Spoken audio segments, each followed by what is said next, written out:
Hello students, आज जो है हम लोग एक इम्पॉर्टेंट क्वेश्चन पढ़ने वाले हैं जो कि हमारा है शुक्राणु की संरचना। पिछले वीडियोस में हम लोगों ने शुक्राणु जनन पढ़ा है। शुक्राणु जनन में हम लोगों ने कहा था कि शुक्राणु जनन वह प्रक्रिया है जिसमें अर्धसूत्री विभाजन होता है, वृषण के अंदर होती है और उसी के द्वारा शुक्राणु का निर्माण होता है। अभी शुक्राणु होता क्या है, सबसे पहले मैं आप लोगों को बता दूं कि शुक्राणु नर युग्मक होता है। शुक्राणु जो है वो होता है नर युग्मक। शुक्राणु लंबा, पतला एवं चल होता है। तो शुक्राणु नर युग्मक होता है जो कि लंबा, पतला एवं चल होता है। ठीक है, लंबा है, ये पतला है और चल होता है। इसमें पूंछ होती है जिसकी सहायता से एक से दूसरे स्थान पर जा सकता है। तो शुक्राणु के लिए हम लोग क्या कहते हैं कि शुक्राणु नर युग्मक है जो कि लंबा, पतला एवं चल होता है। अब शुक्राणु की संरचना, ये हमारे लिए इंपॉर्टेंट क्वेश्चन यहाँ से स्टार्ट होता है फिर से। तो शुक्राणु की अगर संरचना की हम लोग बात करें तो शुक्राणु की संरचना में यह 3 भागों में बटा होता है। इसका सबसे ऊपरी भाग सिर, बीच वाला भाग मध्य भाग और अंतिम भाग जो है पूंछ कहलाता है। तो शुक्राणु की संरचना में शुक्राणु 3 भागों सिर, मध्य भाग तथा पूंछ में बटा होता है। अब एक एक करके हम लोग सुनेंगे, ठीक है। सबसे पहला भाग हम लोग बताते हैं सिर। सिर जो है यह शुक्राणु का सबसे आगे की ओर का भाग होता है। सबसे आगे वाला जो भाग होता है, अगला जो भाग होता है वो कहलाता है सिर। सिर की जो संरचना होती है वो थोड़ी तिकोनी होती है, ऐसा तिरछा तिकोना होता है ताकि ये माध्यम में जो है आसानी से तैर सके।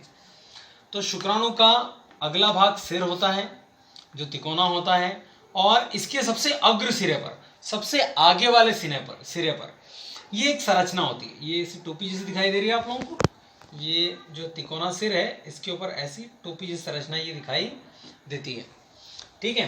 तो इस टोपी जैसी संरचना को हम लोग कहते हैं एक्रोसोम, ठीक है। यह जो एक्रोसोम है यह गाल्जी काय का बना होता है, ठीक।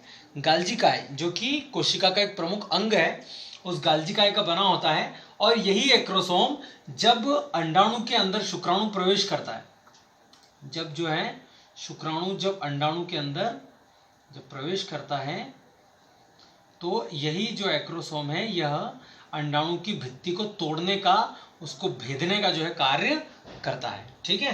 तो एक्रोसोम जो है कहाँ होता है, सिर जो कि शुक्राणु का अगला भाग है उसके सबसे अग्र सिरे पर एक संरचना उपस्थित होती है जिसे एक्रोसोम कहते हैं। यह एक्रोसोम गाल्जी काय का बना होता है तथा अंडाणु को भेदने में मदद करता है। तो आप लोगों को क्या याद रखना है कि जो है एक सबसे ऊपरी संरचना है एक्रोसोम। फिर इसके बाद एक्रोसोम के बाद सिर के मध्य में एक बड़ा अगुणित केंद्रक होता है, ठीक है। यही केंद्रक है हमारा नर केंद्रक।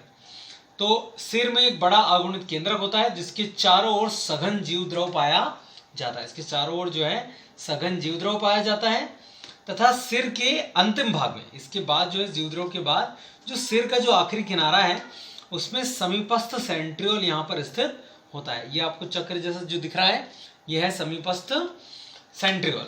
तो मैं आप लोगों को सिर का फिर से वर्णन करके बता देता हूँ, ध्यान से सुनिएगा।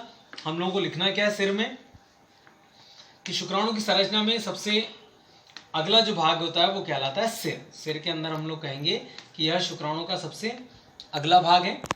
इसके अग्र सिरे पर एक संरचना पाई जाती है जिसे एक्रोसोम कहते हैं।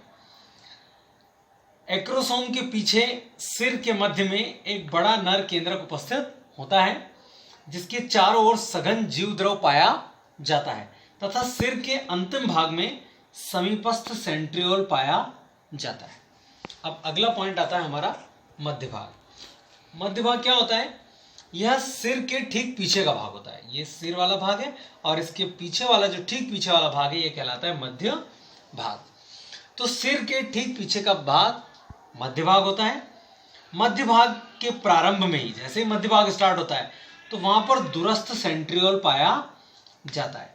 तो मध्य भाग के प्रारंभ में दूरस्थ सेंट्रियोल पाया जाता है और इसी दूरस्थ सेंट्रियोल से, ये जो दूरस्थ सेंट्रियोल होता है ये कुछ इस प्रकार से होता है, ठीक है। ये ऐसा होता है दूरस्थ सेंट्रियोल, 2 की संख्या में होते हैं। ये सेंट्रियोल स्थित होता है और इसी दूरस्थ सेंट्रियोल से अक्षीय तंतु निकलते हैं। ऐसे तंतु निकलकर जो है नीचे की तरफ जाते हैं, ठीक है। तो ये दूरस्थ सेंट्रियोल है और इनसे निकले ये तंतु। तो मध्य भाग के प्रारंभ में दूरस्थ सेंट्रियोल पाया जाता है, जिससे अक्षीय तंतु निकलते हैं। ये जो बीच में तंतु दिख रहे हैं ये है अक्षीय तंतु, और ये अक्षीय तंतु जो है यहाँ से पूरे संपूर्ण भाग में फैले हुए होते हैं, नीचे के संपूर्ण भाग में फैले होते हैं। ये जो अक्षीय तंतु है, इन अक्षीय तंतुओं के चारों ओर माइटोकॉन्ड्रिया का आवरण पाया जाता है।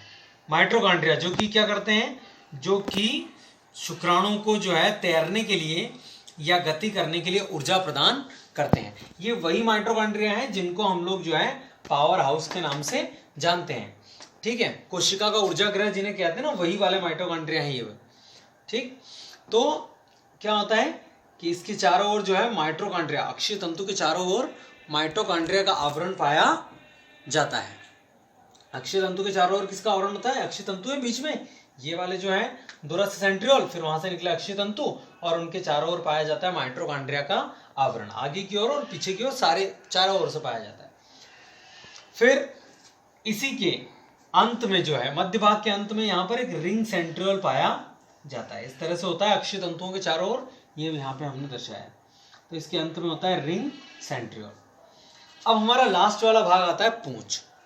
पूंछ जो है शुक्राणु का सबसे अंतिम, सबसे पतला और सबसे लंबा भाग होता है। यहाँ पे आपको छोटा दिख रहा होगा, लेकिन ये इतना बड़ा नहीं होता है। आप लोग चाहें तो इसे यहाँ से घुमा के, ऐसे घुमा के नीचे तक ला सकते हैं। तो ये काफी लंबा होता है। पूंछ वाला जो भाग है, इसके अंदर केवल अक्षीय तंतु ही पाए जाते हैं, ठीक है। इसके ऊपर माइटोकॉन्ड्रिया का आवरण नहीं होता या अन्य कोई भाग भी नहीं पाया जाता है। तो पूंछ वाले भाग में जो है अक्षीय तंतु पाए जाते हैं, जिनके ऊपर बहुत ही पतला या हम लोग कहें बहुत ही थिन, एकदम जीवद्रव का छोटा सा आवरण होता है। इसके अलावा वहां पर कुछ भी नहीं पाया जाता है। तो पूंछ वाले भाग में हम लोग कहते हैं कि इसमें केवल अक्षीय, यह जो है शुक्राणु का सबसे लंबा, पिछला और पतला भाग है। ये सबसे पिछला, सबसे लंबा और पतला भाग है। इसमें केवल अक्षीय तंतु पाए जाते हैं तथा अक्षीय तंतुओं के चारों ओर जो है अत्यंत जो है पतला जीव द्रव्य पाया जाता है। तो ये है हमारी शुक्राणु की संरचना, जिसे हम लोग कहते हैं नर युग्मक। तो यह है शुक्राणु का डायग्राम, जिसे हम लोग कहते हैं नर युग्मक। शुक्राणु का जो चित्र है वो हम लोगों से काफ़ी बार एग्जाम में पूछा जाता है, तो हमें शुक्राणु का डायग्राम बनाना है और इसकी प्रैक्टिस करना है, ठीक है। डायग्राम आप लोग ध्यान से देखिए।